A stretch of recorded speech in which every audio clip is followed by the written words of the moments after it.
Welcome to our town hall. Tonight we're having community together, recognizing and reporting on hate crimes.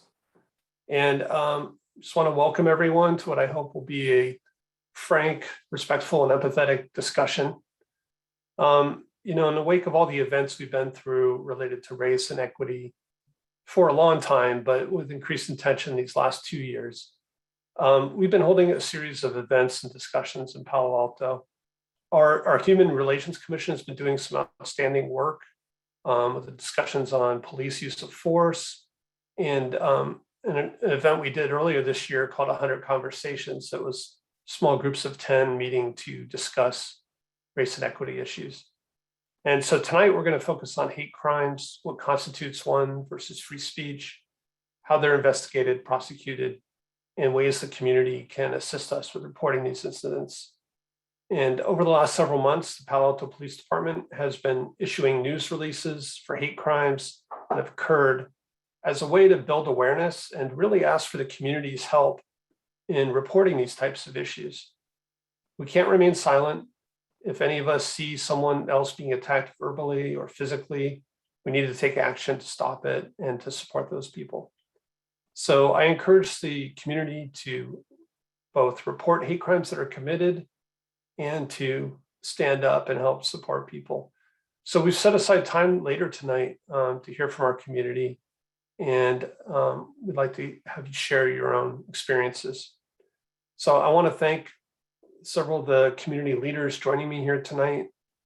My colleague and friend, Lydia Koo on the Palo Alto City Council, Ed Shikata, the city manager for Palo Alto, Paloma Smith, who's chair of our Human Relations Commission, Rona West with the Santa Clara County Deputy District Attorney, and from the Palo Alto Police Department, Assistant Chief Andrew Binder and Captain James Reichsnyder. And then we also have Dr. Hu from Stanford University, who's a psychologist who's going to discuss the impact to victims of hate crimes. So with that, our city manager, Ed Shikata, will now review the agenda for the evening. Over to you, Ed.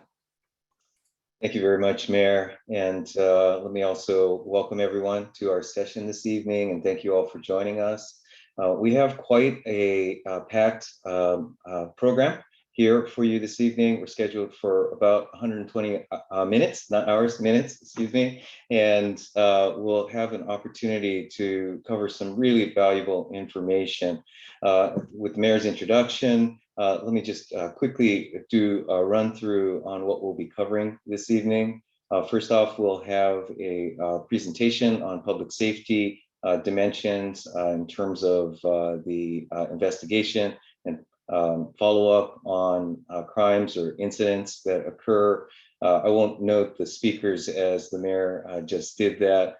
Then we'll have opportunity for questions and answers on those topics. Then we'll proceed with, as the Mayor pointed out, and we'll note Dr. Hu, our psychiatrist expert that will assist in that discussion on hate crimes and the impact on victims and how best to assist our community members through that. Then we'll go through into our listening session and have the opportunity for community comments on this topic, this really important topic for our community members, and then back to the Mayor. So with that, let me turn it over to our Assistant Chief Binder that will introduce our next section. Thank you, City Manager Shikata. Good evening, everyone. My name is Andrew Binder, and I'm the Assistant Police Chief of the Palo Alto Police Department. On behalf of Chief Johnson and myself, I also want to welcome you to tonight's community meeting and listening session, and just tell you how honored we are to be part of this very, very important conversation. And I also want to thank you for joining this meeting tonight on a topic that is important for our community and to be having these conversations. And before I get started to the introduction, I want to make it very clear that there is no place for hate in our community. And I also want to assure you that the Palo Alto Police Department stands ready to protect the rights of all individuals by preventing, investigating, and reporting hate crimes. we know that, and I want to encourage you that, to come forward and to report hate crimes. And that is bringing awareness to hate crimes is key to a very important way to stop them from occurring, no matter how small or slight that you think they are. And with that said, I would like to introduce tonight's public safety presenters. You've heard their names, but let me give you a little bit of information on them. Our first presenter is Rona West, who is coming up on 24 years as a deputy district attorney for Santa Clara County. And as the hate crimes prosecutor for Santa Clara County, DA West reviews all incoming cases with potential hate crime implications and issues, and then makes charging decisions. Our second presenter from the police department will be Captain James Reichschneider, who is a 16-year veteran of the department. Captain Reichschneider currently manages the patrol division and oversees our recruiting and hiring. And with that said, I'd actually like to turn it over before the presenters get started to the HRC chair, Reverend Coloma Smith. Reverend Smith, the floor is yours. Thank you so much, Assistant Chief Bender. I want to say, I think the public that is watching this is in for an informative, powerful, and convicting presentation. Both DA West and Acting Captain Reichschneider have presented this year to the HRC. It was one of the most eye-opening and illuminating moments. It's a call to action along with a firmer understanding of the different levels of hate crimes and the reasons to report any hate incident, so that it allows our law enforcement to really go out and prosecute crimes that need to be prosecuted. Right now, I want to turn it over to Deputy District Attorney Rona West. Hi, thank you so much for having me. I always really enjoy coming to community events because I end up learning so much from all of you about what's really happening in the community. I only see the cases that have been investigated, where a suspect has been located and that there is a potentially provable crime. And I don't always have a vision to what's really going on in the community in terms of hate incidents and just hateful speech that's made in the community. So I'm grateful to be here. Next slide. So when I prepared this slide deck a few months ago, very high on the topic was that the Asian community was really suffering and really becoming the target of hate. And I think as you'll see through this presentation, as I go through, you'll see that that continues to be a major problem, and that the statistics that I can report to you tonight show that Asian victims are really being targeted this year. Next slide. So let's talk about the definition. I don't want to bog you too far down into the weeds here, but here's what you need to know, is that it's an unlawful action. So that is the difference between a hate crime and a hate incident. A hate crime is always associated with an actual crime. There has to be a vandalism, there has to be a threat, there has to be a battery. So there has to be a crime in addition to the hateful conduct. That's what separates it from a hateful incident. A hate incident happens anytime any language or communication is made that is hateful. But what makes it prosecutable as a crime is that it's combined with an actual crime. So when we look at the definition, a hate crime is an unlawful action, and that it's committed substantially because of the victim's actual or perceived different categories that we look out for and we want to protect. These are the classes we want to protect: race, color, religion, ancestry, national origin, disability, gender, sexual orientation. Next slide. So there are two types of misdemeanors that we prosecute, and one of them is a crime against persons. And essentially what we're prosecuting here is a misdemeanor, a minor level incident of a use of force, threats, or destruction of property, and wherein a person is the target of the conduct. Next slide. And there's also the crimes against property, wherein you are damaging someone's property. This is graffiti. This is, you know, taking a firearm to a window. These are the kind of things that are damage to property. So essentially, when we're looking at in these type of hate crimes, the first one I told you about is there's a bias used, and that a person is threatened. On the second one that I've shown you, there is a bias used and that property is threatened. Next slide. So the difference between a hate crime and any other crime that we prosecute at my office is we have to prove motive. So we're proving that not only was a crime committed, but that the reason the crime was committed is because of a bias. Next slide. So that's what makes it super difficult for us, because oftentimes we, as a prosecutor, I just have to prove that the crime was committed, that something was stolen, that something was broken, that somebody was injured, and I don't have to show why that happened. With a hate crime, I have to show you what this slide says. Bias motivation must be a cause in fact of the offense, that is the reason why this person is committing the threat or the graffiti or whatever else is happening. So even if there are other causes, so there might be other reasons why it's happening, but the bias motivation has to be a cause. Next slide. And what we have to prove is that when there's multiple motives, so I'll give you an example, a road rage situation where people get into an argument on the road and racial slurs are thrown. What we look at is there are two motives. Why is the person using this bias related conduct? And what we have to show to a jury, we have to convince 12 people beyond a reasonable doubt that the bias was the reason behind it. Next slide. So bias doesn't have to be the main factor, but it has to be more than an incidental motivation for the crime. And what I mean by that, and our road rage is a perfect example of that type of situation, where in a road rage situation, the real reason that the people are in the altercation is because of an incident that happened on the road. It's not because of the bias. Whereas often a typical case that we might see is a woman shopping in a grocery store, and she is approached by someone who makes comments about her race or her nationality. She should go back to that country, and then they either threaten her or they push her or they spit on her.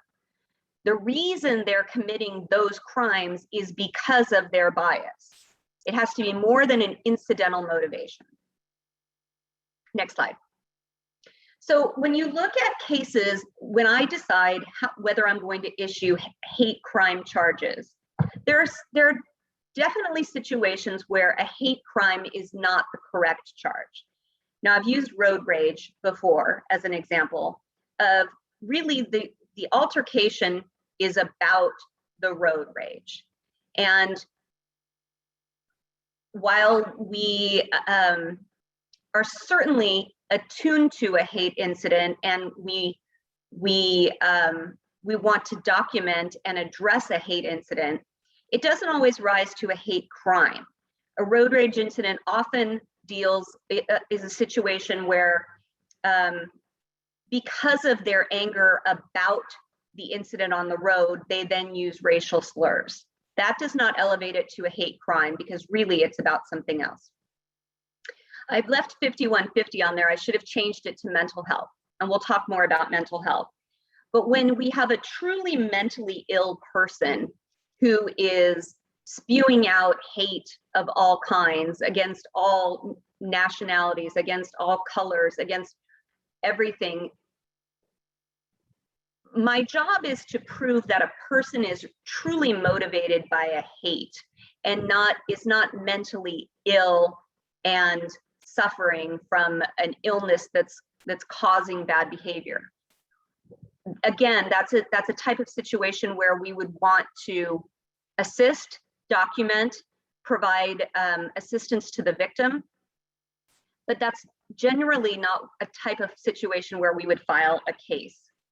Same with a domestic violence situation, where really the issue between the parties is a familial, a family conflict about something else where racial slurs are used, or oftentimes people resort to the most offensive language they can when they're very angry, but that doesn't mean that's what this is about. I've also been referred cases in a sporting event where people are angry about what's happening at the sporting event and then make rude comments to each other. And those aren't true hate crimes.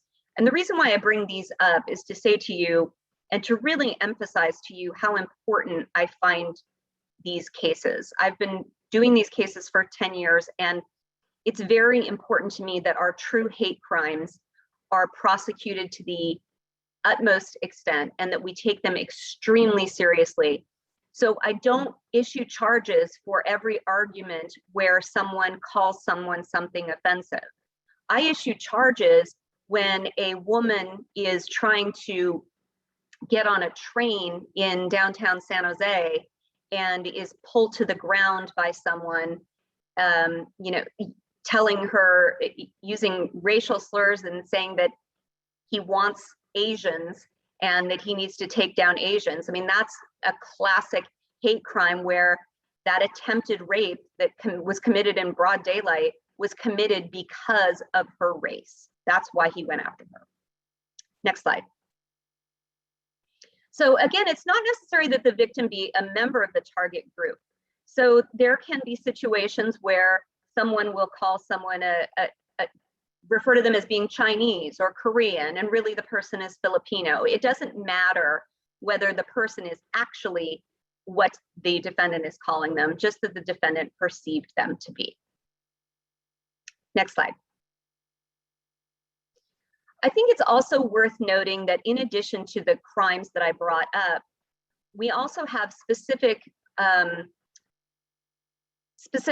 tools that are in our arsenal for really offensive displays of hate. And it is a misdemeanor in both of these situations to display a noose or to display a swastika. We as a community have determined that those particular pieces of hate are such that it's a misdemeanor to put that type of hate out there. Next slide. So I want to tell you a little bit about the rise in hate crimes. So I want you to look a little bit from 2014 to 2017, we were pretty low in our hate crimes statistics.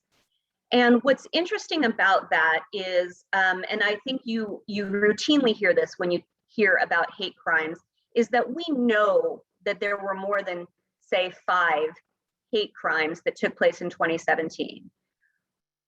What I can tell you is that 5 hate crime charges were brought to my desk. And so this is why this type of outreach is so important, because we want to encourage people to let us know what's really happening in the community. If you look at what happens in 2018 toward 2021, and I want to update you on the 2021 numbers, we're up to 21 cases brought.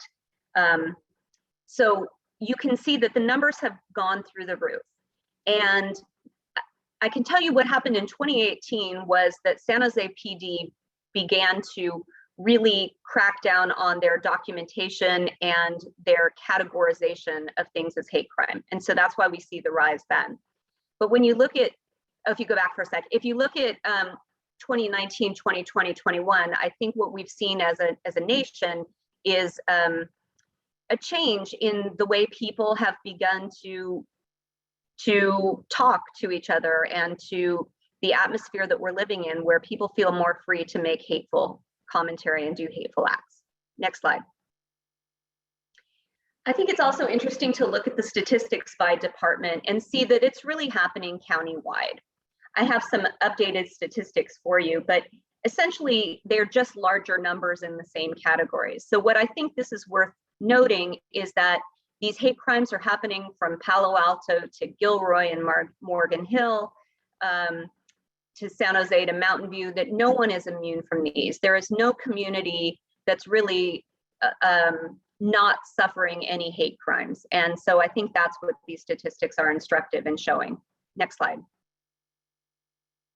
Now, what I think is interesting here is we look at statistics by protected class, and these statistics were compiled in early 2021. So if you see back in 2020, really it was our Black neighbors that were really the target of a lot of hate crimes.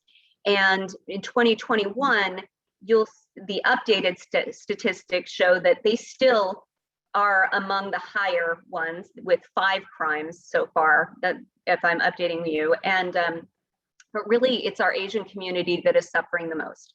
Asian community have had 8 cases brought this year. And what is interesting is they're the most violent that we have.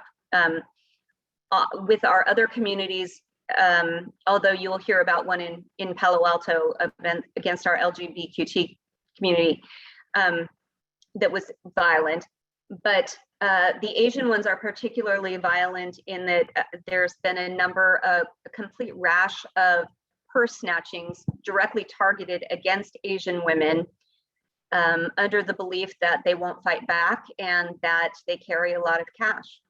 So there's been some violent incidents involving that and the attempted rape that I told you about earlier. I think that's my last slide. So I'm going to turn it, excuse me, turn it over to Captain Reifschneider, and I am really grateful for the opportunity to be here. I really want to make sure that I convey to you how seriously the District Attorney's Office takes these cases. We have a team of people who are very interested in helping communities and really protecting the rights of our communities here. So thank you very much for the opportunity to come and talk to you about what's going on in our community. Hello, as has been said, my name is James Reifschneider. I'm an acting captain with the Palo Alto Police Department, and to echo what Assistant Chief Binder said earlier, we appreciate the chance to be here, just as I appreciated the chance to address Chair Smith and the HRC 6 months ago on this topic. So I think this is a good opportunity to not only discuss a lot of the same information, but to provide some updates, because as DDA West said, over the last 6 months, there have been some incidents that are worth talking about and some changes in our stats that I can report to you all, as well as some policy changes which make some difference in our reporting, which I'd like to explain. So the topics that I would intend to cover would be to provide you with some overview data about Palo Alto's experience with hate crimes and hate incidents in recent years, to give you some information about the limitations on what's reported to us and our ability to document. Also provide you with an update on much the same way that DDA West mentioned that San Jose Police Department has taken a different tact, or did several years ago, in capturing hate crimes. We didn't make a change or need to make a change on our hate crime documentation, but what we did do just this year was add a specific hate incident classification, so it would be easier for us to track those going forward and provide comparison year to year. And then we'll talk about a few recent examples for this year. Next slide, please. So here you'll see a historical overview with some averages and some individual year reporting. Now I'll point out one distinction between the numbers you'll see here versus the numbers that DA West was mentioning, which is that these are crime reports taken by us, whereas she's reporting to you crime reports received by the DA's office. So in other words, these are reports that were taken regardless of whether there was ever a suspect identified or charges sought, versus the cases that she's talking about and the stats that she's providing have to do with cases where a suspect was identified and charges were sought. So therefore, a case was forwarded to the DA's office for review.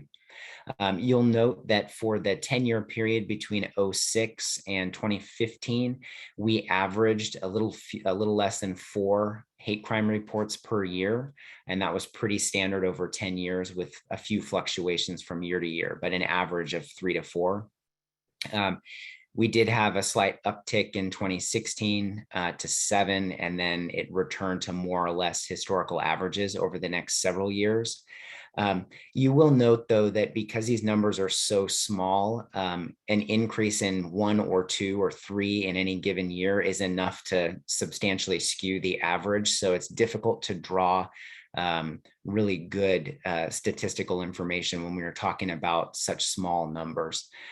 Nonetheless, you'll notice the asterisk there, and that's referring to those hate crime incidents. And the reason I have the asterisk there is that prior to 2021, we didn't ask our officers to categorize hate incidents as such. So they were usually captured in some other category of report, like suspicious circumstance or informational case.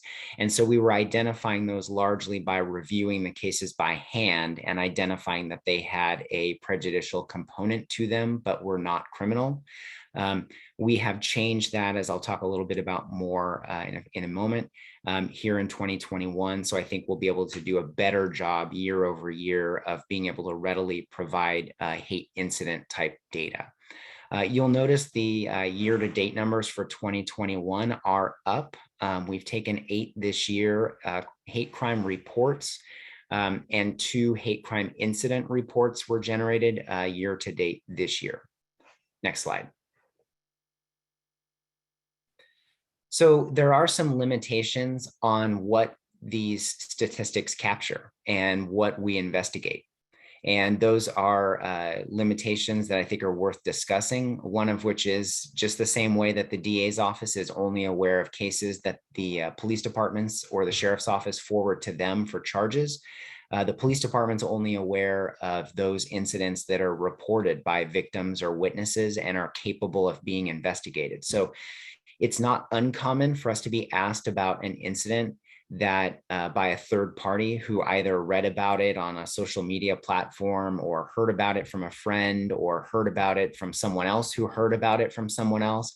And so while we might be aware of the incident in that sense, we don't have enough information to investigate it. We don't have a victim who wants to cooperate with an investigation. And that kind of dovetails into the second point. So we do find that some incidents aren't reported to us because victims choose not to report them. Now, I want to be clear, to the extent a victim is not reporting a hate crime or a hate incident to law enforcement because they are fearful that we will not take it seriously, or they are concerned that that we won't dedicate resources or attention to solving it, or that the DA's office is not motivated to prosecute it, I want to dispel all of those concerns right now. Just as the DA pointed out, the police department takes these incidents seriously, and when we have information to work with and we have a crime to investigate, especially of this nature, we're motivated to do so. And we've solved made a couple of hate crimes arrests this year in the 2 incidents involving violence, which I'll talk about in a few minutes.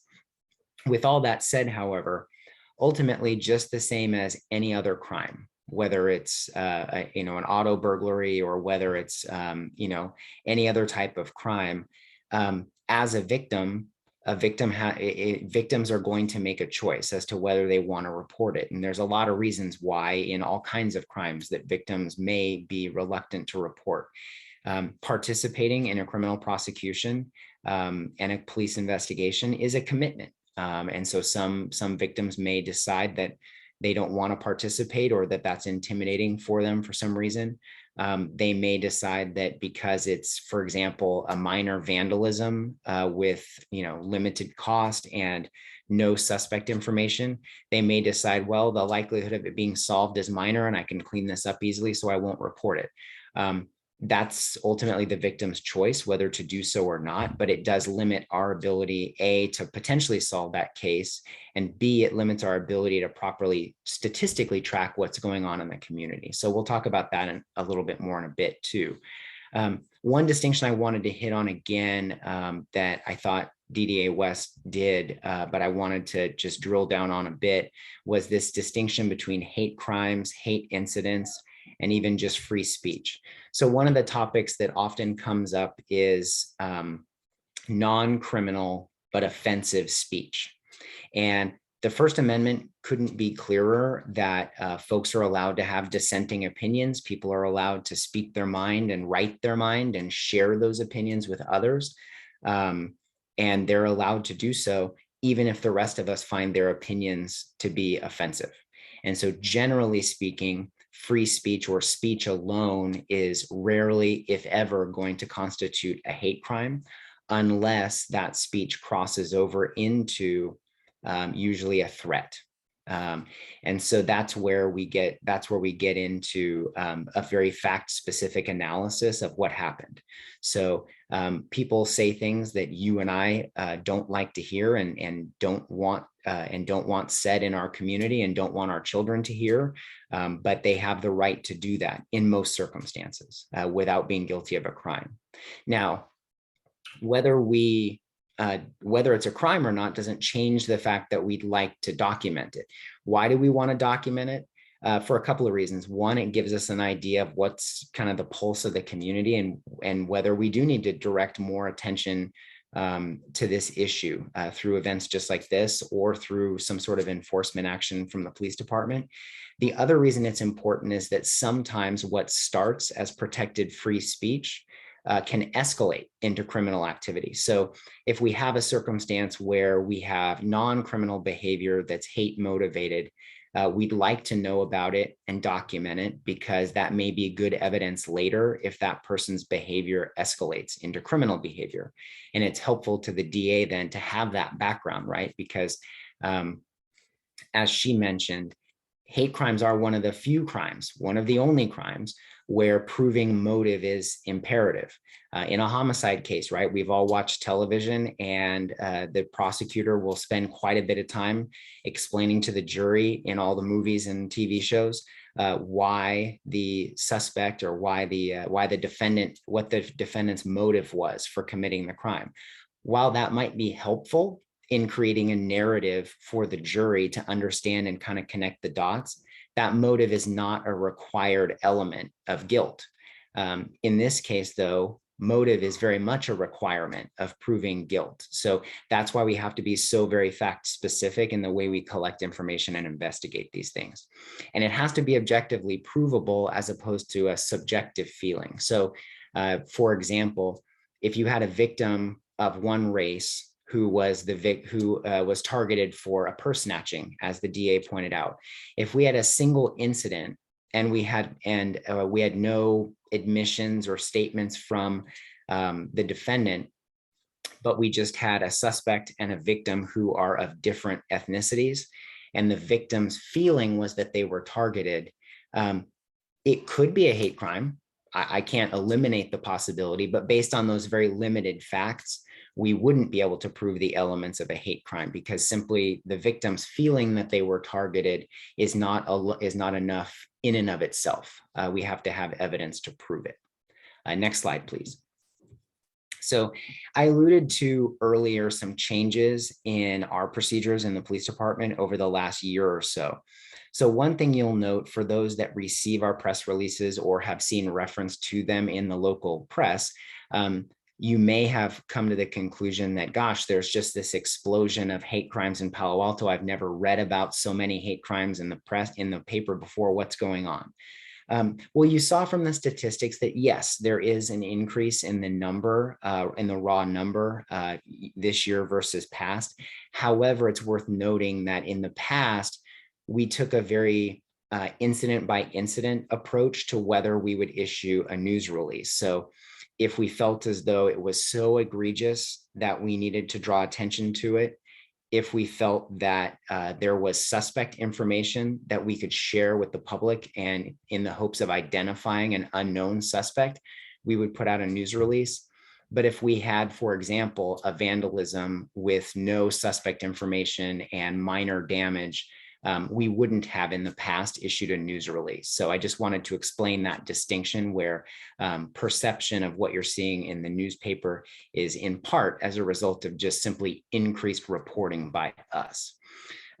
Likewise, we have, as a city and as a police department, encouraged folks to report these incidents to us, and placed a heightened importance on reporting. So I do think that's translated into incidents being reported to us that otherwise would not have been reported to us in the past.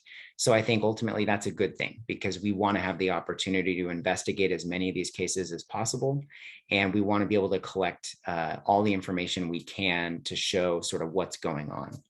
And lastly, as I mentioned earlier, we did add a specific hate incident report classification. And while that might seem like a minor change, it allows us now to run a pretty standardized report every, with ease, to identify how many cases we've taken, our officers have taken that fit that category. Because previously, if it was not actually a hate crime, we documented it, but we documented it inconsistently under a few other sort of catch-all report classifications. Next slide. So I did want to touch on a few things in the news, because I imagine folks may have questions, or for those that haven't heard about them, I think they're worth talking about. So I'll hit first. Of the 8 hate crimes that we have taken reports on in Palo Alto in 2021 to date, 6 of them were vandalisms. And I think that that's important, in that I don't want to dismiss the fact that they appear to have been motivated by hate, and they did cause damage to property.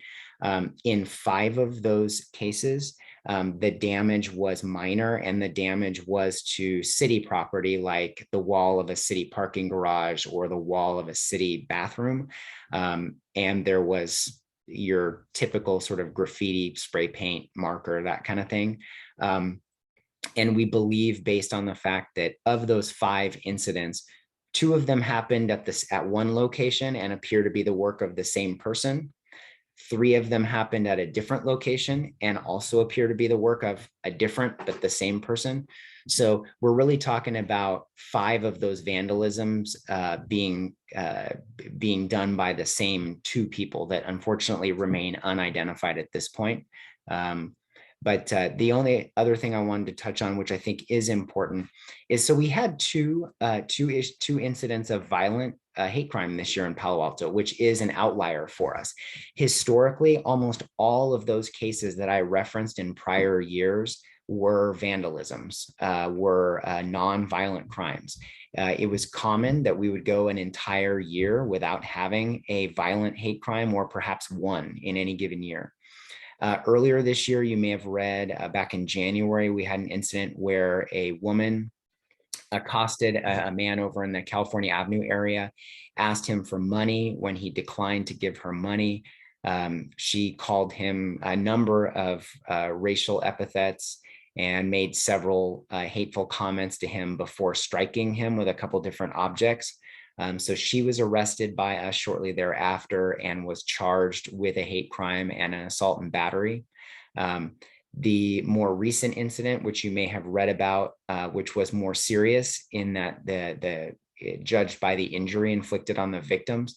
We had an incident just about a week or 2 ago in our downtown area, where 2 gay men were walking with a woman downtown, and an acquaintance of the woman started to make homophobic comments to the men, and then got into a physical altercation with his female acquaintance. When one of the men tried to intervene to protect the woman, he was violently assaulted by the suspect, and the suspect called him a number of homophobic slurs while doing so. He also battered his female acquaintance before fleeing. Thankfully, our officers were on scene very, very quickly. In fact, interrupted the assault in progress, chased the suspect to a nearby area, and were able to take him into custody. And the suspect, I believe, is still in custody with a number of serious charges filed, to include a hate crime charge. Unfortunately, one of the victims actually remains hospitalized now, and had some pretty serious, although not life-threatening, injuries inflicted as a result of the incident. So The bad news is that we've had 2 serious incidents of violence. The good news is that thankfully we were able to identify and arrest those 2 suspects very quickly. I won't touch much on the recent trends because I think DDA West did a good job of talking about that in a more universal way. Next slide, if there is one. So the last thing I just wanted to touch on that I think folks should know is what our officers get by way of training on this subject. So first, during their basic police academy, there's a standardized curriculum on hate crimes that is developed by the State Peace Officer Standards and Training Commission. So every police officer in the state of California, and of course ours, receive that training in the academy. But in addition to that, the topic is important enough that POST also requires a regular refresher training for officers. That training is only required every few years, but we've actually done it on a yearly basis last year and this year already because it is a priority for us. So I think I'll stop there, and I believe we had a few questions we were going to address. Thank you so much, DA West and Captain Reifschneider, for 2 very pertinent and important presentations. Right now, I know most people are asking a question because they want to know what actions can people in the community, Palo Alto or otherwise, take to prevent hate crimes? So I'll take a first stab at that one. And I think I'll harken back actually to something that the city manager and that others said, and I believe the mayor as well at the beginning of the call, which is that we have to make it clear from a cultural perspective that this type of behavior isn't acceptable in our city. And I think it starts there, where if we have a city and a police department, but honestly, every resident, right? We need it as a cultural element in Palo Alto that this isn't acceptable behavior and that we're not going to look the other way.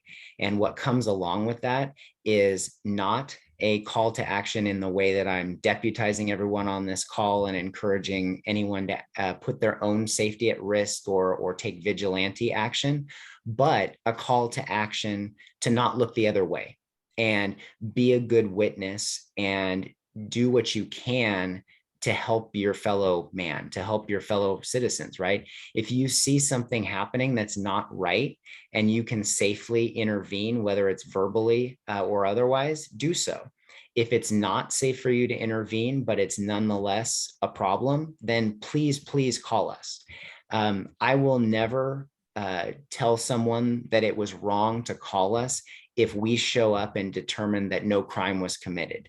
The worst thing that can happen is we come out, we do that very fact-specific analysis I talked about, and then we determine, you know what, this is unfortunate behavior that we don't want, but it doesn't constitute a crime.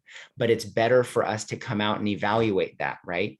If we don't have the chance to evaluate it, then that's the worst case scenario. So I think I would just say the best thing that we would ask people to do is do what they can to make it known in their everyday lives that this is not okay. And if they encounter a specific incident, to either speak up or call us and let us speak up on their behalf. Thank you so much, Captain. DA West. I would agree so much with what the captain said. I think it's all about creating a community that is intolerant of hate crimes. And the more we talk about it, the more we recognize it, the more we support each other, the better off we'll be as a community. I think that I'm grateful for I don't want to say I'm grateful for the rise in hate crimes, but what I am grateful for is that we've got more people reporting them, because we know these crimes were happening before. And I hope that we are starting to create among law enforcement, a place where victims feel safe coming forward. So I think that's the best that we can do.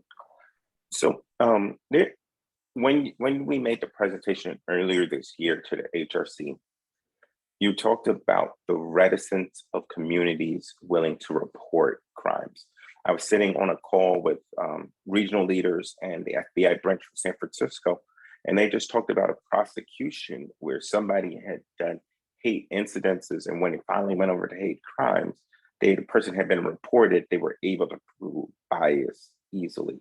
Can you please talk about some of the cultural challenges from a law enforcement perspective that you've had in getting communities to report hate crimes or hate incidences or free speech or whatever they are? What is the importance of reporting everything in your work? Well, I'm happy to talk about it from a prosecution standpoint, because as I told you earlier, we have to prove motive. And motive is one of the most difficult things to prove, because we've got to prove what a person was thinking. And how do we do that? We do that by showing prior conduct. And so I really appreciate that you brought this up, because even if, as Captain Reifschneider said, we're happy to come out there and assess the situation and make our analysis, and then we can document it. And then we know, in fact, this happened earlier this year in San Jose. It was 2 sheriff's office cases where the first one was brought to me, and I thought, oh, I don't know if this is a hate crime. And within a week, another came in of the same potential defendant, suspect. And I thought, wait a minute, I've just seen this name. I know what this guy's up to. This isn't an isolated incident. This is the way he treats people. So I'm grateful that to have evidence like that. And perhaps Captain can talk about, the communities and that we understand that it's difficult for certain communities to come forward. For sure. I think, we definitely, as law enforcement officers, because we really are kind of the triage nurse in all of this, we're the intake folks, we're the information collectors. I think that, a prosecution is only as good as the evidence that the DA has to work with, right? And so we want to put the DA in the best position possible to prosecute that case. And if a victim is afraid to come forward because of any concern about how they're going to be received by law enforcement, that's a failure, and it's a missed opportunity to prosecute a crime. And so I think an example that immediately comes to mind is, and while it's maybe not as contemporary, but I think it still holds true, is that in the past there was a very healthy debate in law enforcement circles nationally about the treatment of undocumented folks by local law enforcement. And the concern there was that even if someone has an immigration status which runs afoul of federal law, they can still be the victim of a crime while they're here in the United States. And we don't want them to feel as though they can't report being the victim of a crime for fear that law enforcement is then only going to be fixated on their immigration status instead of their victim status. And so that's something where Palo Alto was one of the first local departments in California to change our policies to make it clear that our officers should not be, certainly we should be taking any victim as a victim first. And without getting too far out into the weeds on the specific issue, largely, unless there's an active criminal want for someone, their immigration status is immaterial to our interaction with them as local law enforcement. And I think that that's a powerful example of how you can make it sort of break down barriers to reporting. Thank you both. What happens when somebody sees a hate crime actively happening? And I really want to parse this question out into 2 parts. Captain Reifschneider talked about like the vandalism and the destruction of property, and that's a hate crime, or hate incidences where you see other human beings interacting with each other, whether shouting or physically fighting. I would like the both of you to really recommend what's the best course of action as people see both kinds of activities happening.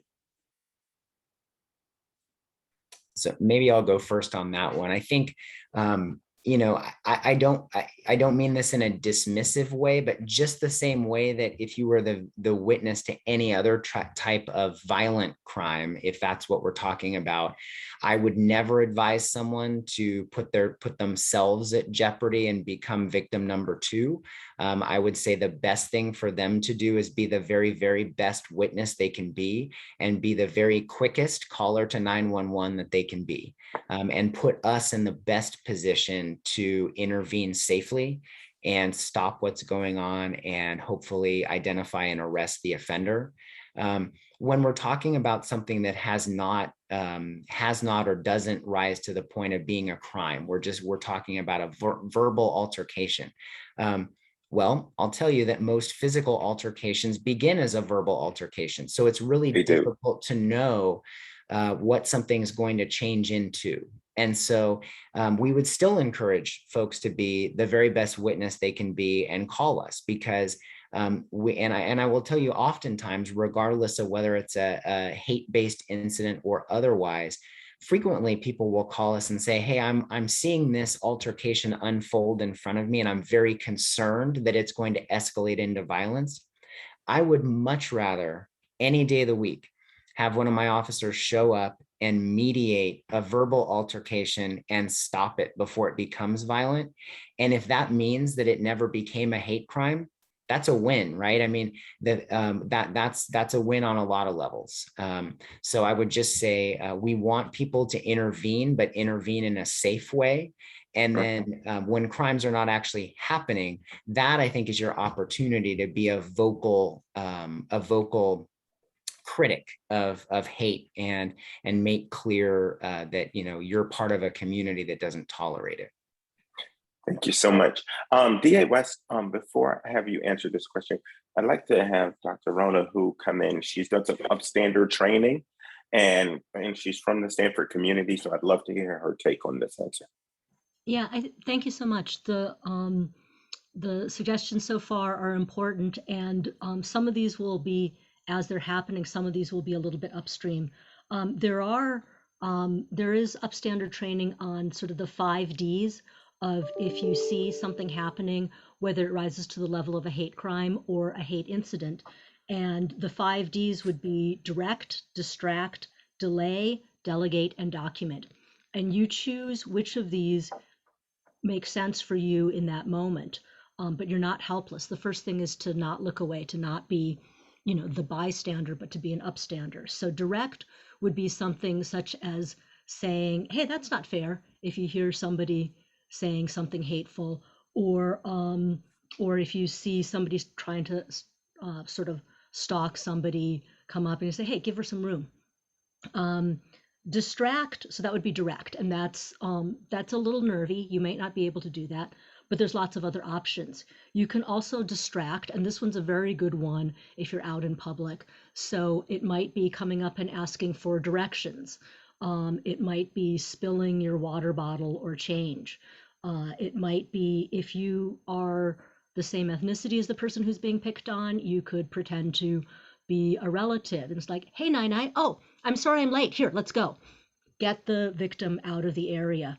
Or, oh, I'm sorry I'm late. Pretend that you were already going to meet the victim. Delay. If you weren't able to do anything in the moment, check in with the victim later. It's like, hey, I saw that. Are you okay? And then if this isn't maybe so much a hate crime, but a hate incident, if you know who the perpetrator is, you might, this is probably more for hate incidents at work or microaggressions, but you might tell somebody, I think that came across badly. And remember that if you are in a position of power and you know somebody who's been perpetrating microaggressions, you're not getting them into trouble by helping them evolve, you're getting them out of trouble. So the delay tactic might be just the right thing. Delegate. If you're in a store, you can say, let's go find customer service. If you're in a restaurant, if you're in a theme park. I remember having something happen to my family in a theme park years ago. And if one other family had called the theme park officials over to say, hey, I saw this family picking on this family, and it was because of their ethnicity, that would have made a big difference. And then very importantly, as Captain Reifschneider said, document, be the witness. We would not have known about George Floyd. We would not have known about a lot of incidents if there wasn't someone there to notice and to not look away and to be aware of it. And then, as DDA West was saying, sometimes you witness something that's not the level of a crime per se, but you've witnessed something, and then later on, if the same person perpetrates something that is a crime, then you're able to establish the motive. So the 5 Ds, that's courtesy of Hollaback. Thanks. Thank you so much. That was so informational. DA West, you were nodding a little bit, so I'd love to hear what your take is. Well, I don't. We lost you. I think you froze.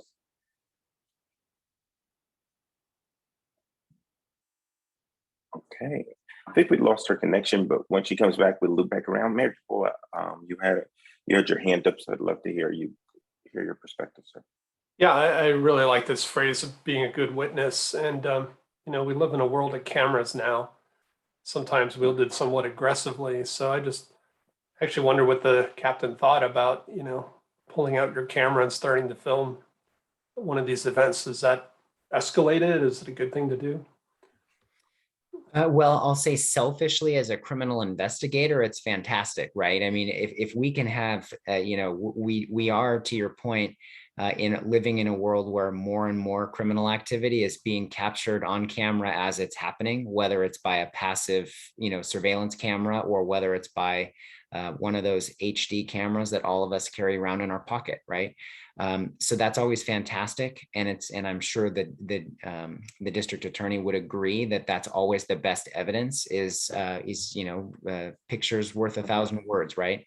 With that said, I do always have to caution people that, we've all seen the viral videos, right, where folks take out their camera and the person being filmed becomes very aggressive and directs their frustration and their aggression at the person who's videotaping them. So what I always say is, if you're going to do that, do it from a position of safety. So you need to put yourself in a position, while it'd be great if you were right on top of the fight or right on top of the incident, don't put yourself in a position to be victim number 2.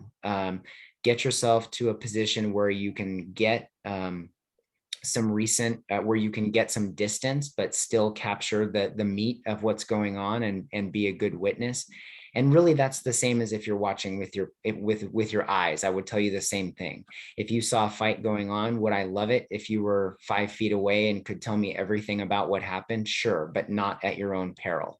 I'd rather have you be safe, but be able to report what you saw from across the street. So I think the same advice goes for video.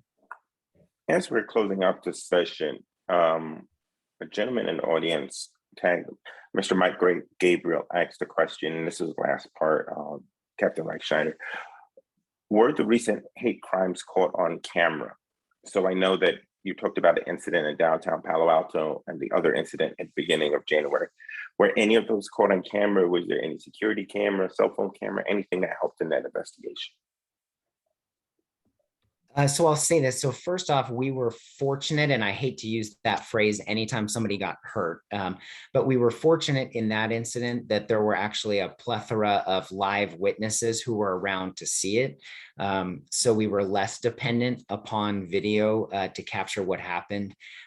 There was some video evidence associated with that incident, though, that was helpful and was corroborative of what the witnesses had to say. All right, thank you. As we come to the end of this segment, I'd like to thank both DA West and Captain Reichschneider for their amazing comments. Right now, I want to turn it over to Councilmember Lydia Koo, who bravely stood up for herself as she was a victim of a hate crime, handled it, and she took care of it. And her bravery and her tenacity is something to be celebrated. Councilmember Koo. No, Pastor Kaloma Smith, thank you so much. I don't know if I'm brave, but definitely reporting it is very important. And so thank you for DDA West, as well as Captain Ralph Schneider, for all of this very important information. And I'm going to go ahead and introduce Dr. Rona, who also provided valuable information about the 5Ds. Dr. Rona received her MD at UCSF, completed her residency training in psychiatry there, and 2 research fellowships at the National Institute of Health. She joined the faculty at Stanford in 1998 for 20 years as medical director in the acute psychiatric inpatient unit. She founded the Stanford Mental Health for Asians Research and Treatment Clinic and a theater group called Stanford CHIPO, which stands for Communication Health Interactives for Adults of Adolescents and Others. Currently, she is an Associate Dean of Academic Affairs at Stanford University School of Medicine and continues to see patients in the clinic and hospital, including during the COVID pandemic.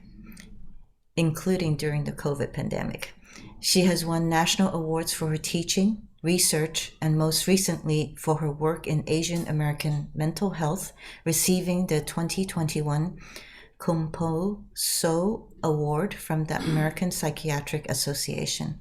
And with that, Dr. Hu. Thank you so much. I echo what Reverend Coloma said, that Lydia Koo is a very brave and strong person who has stood up to hate crimes, hate incidents. And so it's an honor to be here. In a way, it's funny to say it would be a pleasure to be here because we're talking about something that's very serious. Oh, it says my volume is a little low. I'm trying to figure out how to make it a little bit louder.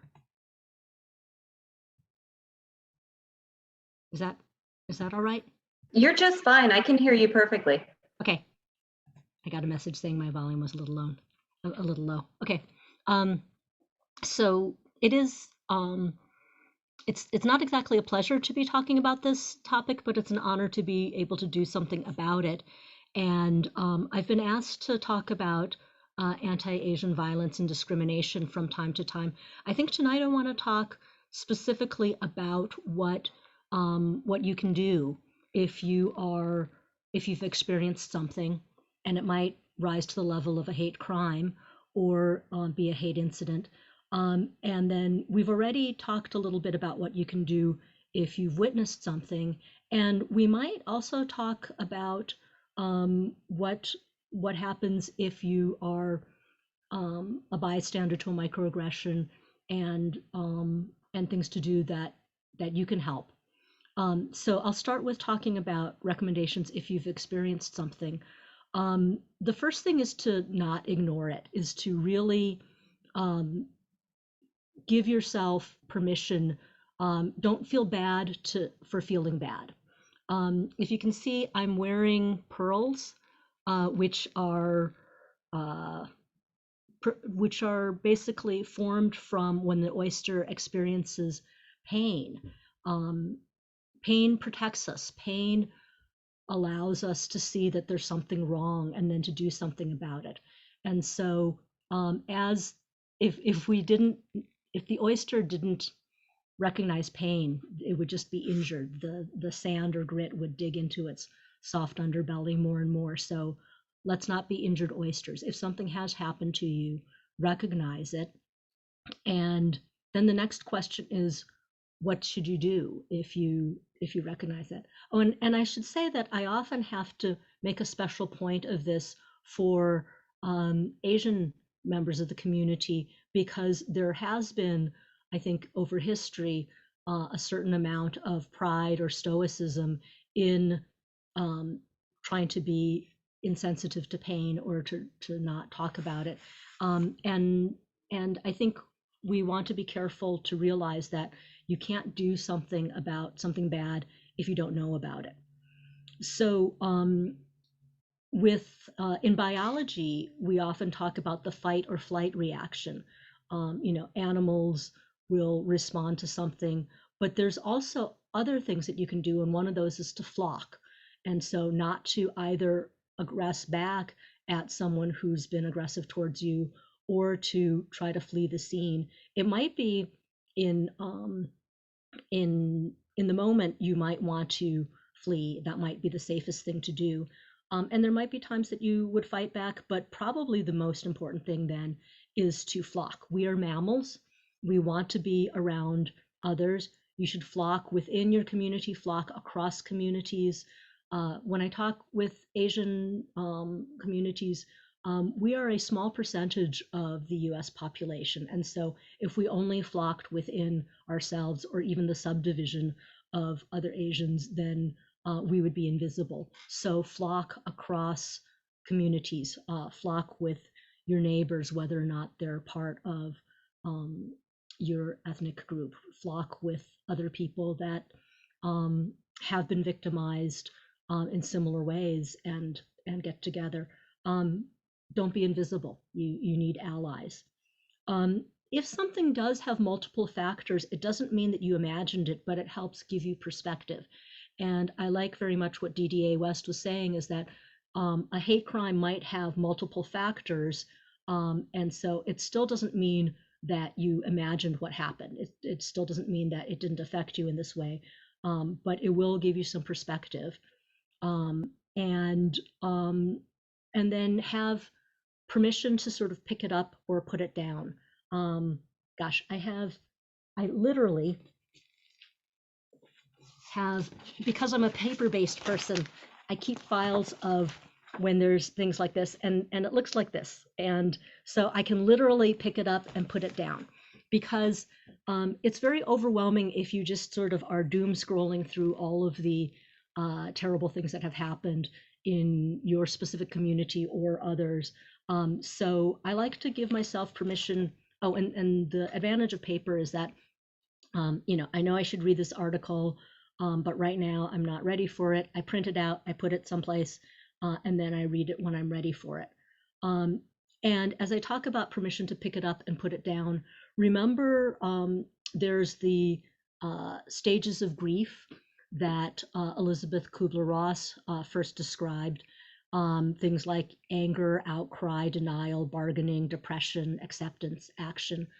You will go through different periods, different stages, and something like denial isn't a good long-term solution, but it's probably a stage you'll go through in the short term. And then very importantly, because a hate crime or hate incident affects you and the people around you, they can also be going through these stages, and they might be going through them in a different order or a different amount of time than you are. So if you are very upset about something, somebody else in your family who experienced the same thing is not as upset, it doesn't mean that they care less or that they care less about you. Give yourselves each permission. You don't wake up in the morning and say, okay, everybody's doing bargaining today, right? Everybody is doing denial. You will go through it at different times. And remember that you have to give yourself some agency at some point in this, whether it's just to talk to somebody else or to do something. In experiments with rats with learned helplessness, where they get foot shocked, if they are able to jump to the other side of the cage, then they don't get depressed. If they have inescapable foot shock, even if it's for the exact same amount of time as the rats who were able to escape, the rats that have the sense of inescapable foot shock, they stop grooming, they stop eating, and they get depressed. So give yourself permission to have these different phases. Give yourself permission to get to feel bad, but also to get to the stage of agency and action. And when things get better, pay it forward. So if you've been a victim of something and you've gotten through that, then this is a good time to make sure that this doesn't keep happening to other people. And that, I think, will be more healing than anything. I was asked to talk about the impact on victims. I I've mostly talked about what happens and what you can do about it if you are a victim. But remember that when someone is a victim of these, it's not just the actual physical harm, property damage, and so forth. There is the fear. And so I've been the victim of a number of hate incidents. And I remember somebody saying, oh, thank God you weren't physically harmed. And because the person who told me was a man and and I'm a woman, I had to sort of tell him, imagine this same thing happening to your mother, to your sister, to your wife, to your daughter. And then he kind of got it. And so there are times you have to speak up and let people know when you're suffering. The golden rule of do unto others as you would have them do unto you. Sometimes you have to explain to others what, if they haven't walked in your shoes, you have to tell them what your shoes are like. And if somebody has been explaining to you what's happened and you don't quite get it, then to not get defensive about it. Realize that we do have these different experiences. Remember that the effect on the victim can be, physical. And so even if you weren't harmed physically, the threat raises your blood pressure, shortens your telomeres, the things that have to do with aging. And so you are affected profoundly by threats. And then all of the things that you might not do because you're now afraid of, you won't go out, you won't do these are things that affect you. So give yourself permission to have those effects, and that's understandable. But then try to get to the part where it's not harming you anymore. I was stalked early in my career, but I still went into psychiatry. I know that I've saved many lives, and if I had let that stalker stop me, I would not have been able to save those lives. A medical student that I had years ago was pulled off his bicycle and accused of having stolen it when he was studying late at Stanford because he was Black. He became a renowned pediatric neurosurgeon specializing in cancer. So all of the children that he's saved would not have been if he had let that hate incident stop him. Don't let these things stop you, and pay it forward for good.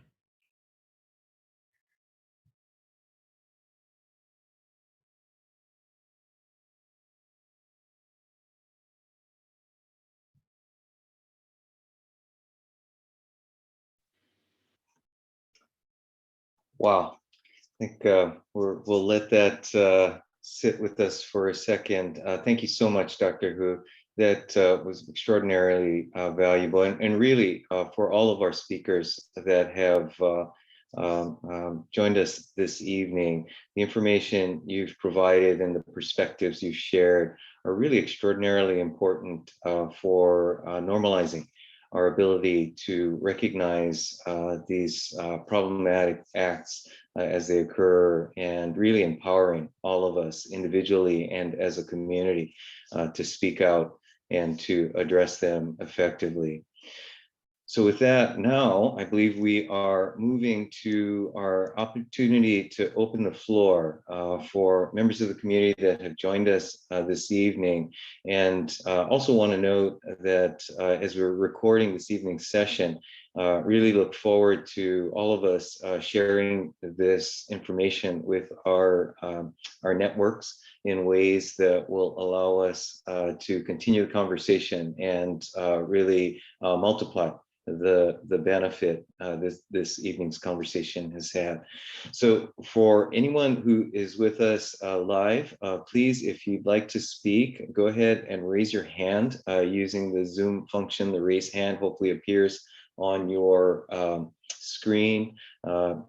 It looks like everyone is attending via computer. So if we had anyone that's on a phone, you can use that *9, but does appear, again, since we've got names on here, that folks are able to simply raise your hand. And, while we're waiting, if we had any additional comments that our panelists would like to share, please feel free to do that as well. If not, we'll give a moment for folks to raise their hand.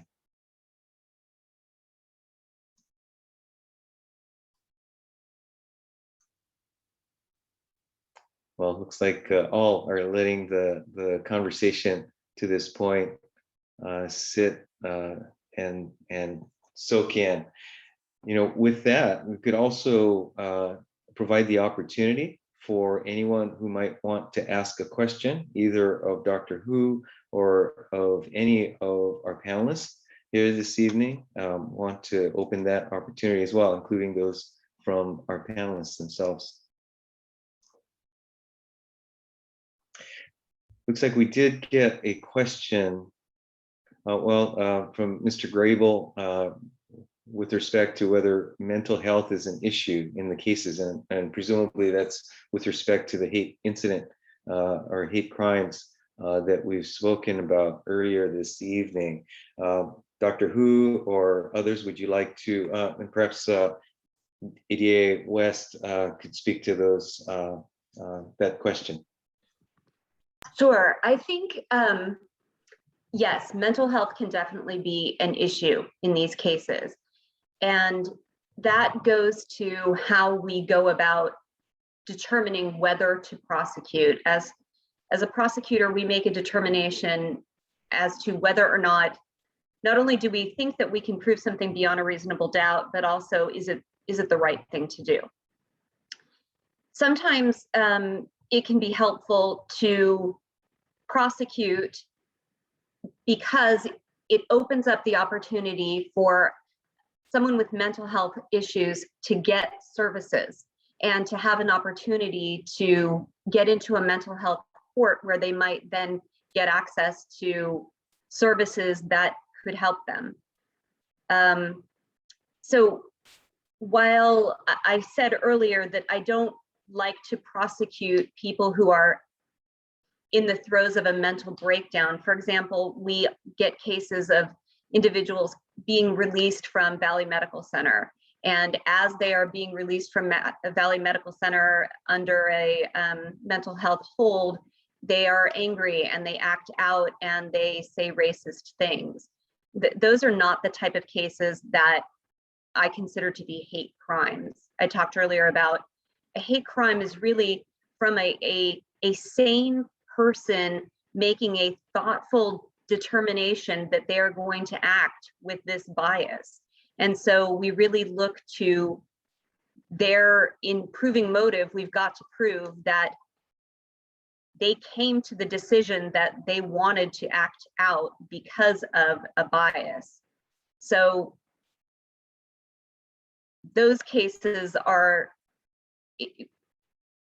we really take into account the mental status of people who are, when we determine whether to prosecute.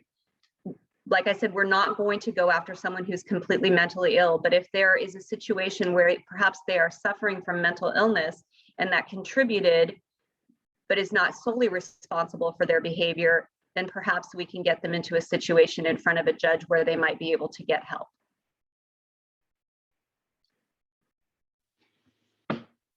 Thank you very much, DDA West. Captain Reichschneider? Care to So if comment? I could, yeah, if I'll take the opportunity to just make a couple of really quick points. I think that it's key for the public to understand that for the officers out in the field, their priority is going to be addressing the criminal behavior and not worrying about whether there's an underlying mental health issue. And what I mean by that is the criminal behavior when the incident's happening, it trumps the mental health component of it, in the sense that if we show up and we find that there's been an assault that appears to be, that is in fact definitely a crime, it appears to be a hate crime, our officers are going to focus on the criminal component of that, while at the same time assessing whether there could be a mental health issue present. And I want folks to know that please not to be hesitant about calling us, because they're trying to make that distinction of whether it's a mental health issue or whether it's a crime. Our officers are really forced to make that distinction all the time. And sometimes it's not an either or. Sometimes in the moment it's both. And as the DA was pointing out, it's not uncommon for us to take, while it's not an ideal circumstance, and we wouldn't sort of design a system like this from the ground up, it's not uncommon for someone to be arrested for a criminal offense, booked into jail, and at the same time placed on a mental health hold where they're being evaluated by medical staff while they're in custody.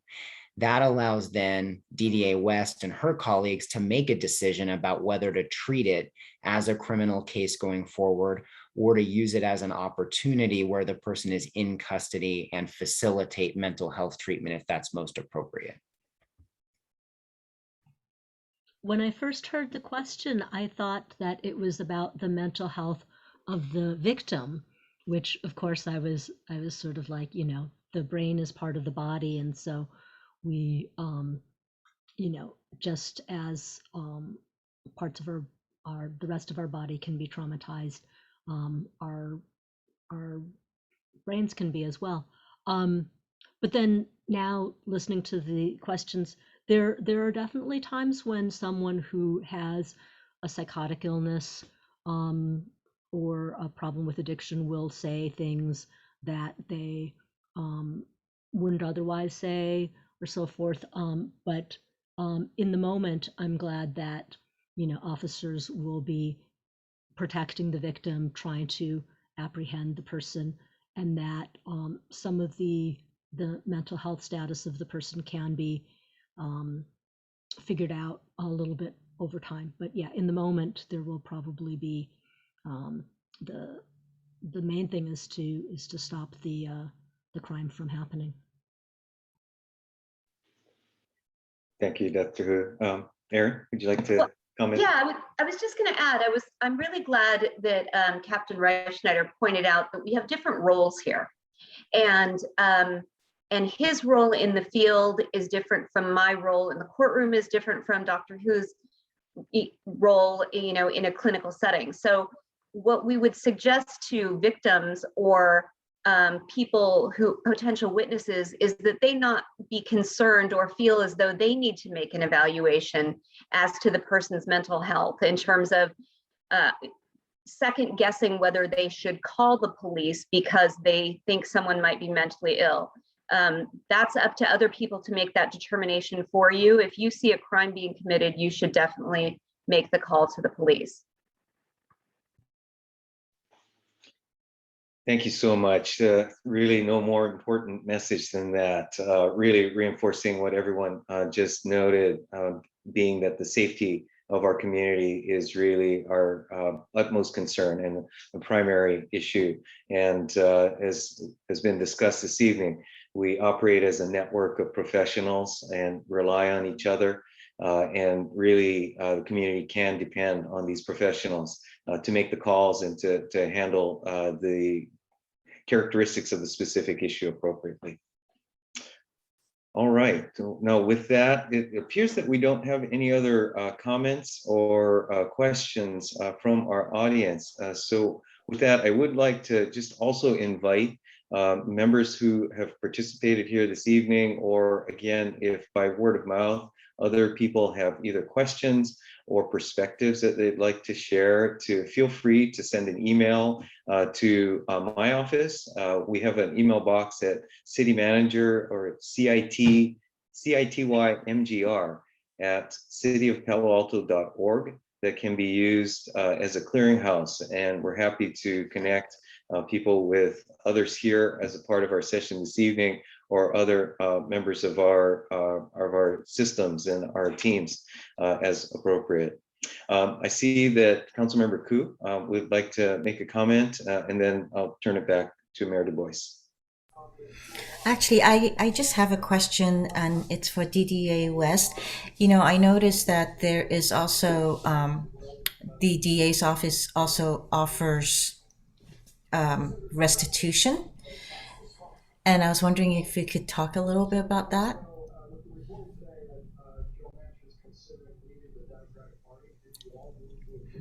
Sure. Restitution is available to victims of violent crime. In those situations, there is a victims compensation board that can assist with making victims whole in terms of, this is a great way for victims to get counseling, to get assistance, to get their financial needs covered. And our office makes it easy to make a claim to that victims compensation board. And it's a fantastic way for victims to get the assistance that they need. It's a very good service. I know that it's very traumatic after a crime has been committed, and this certainly does help a lot. Thank you. Sure.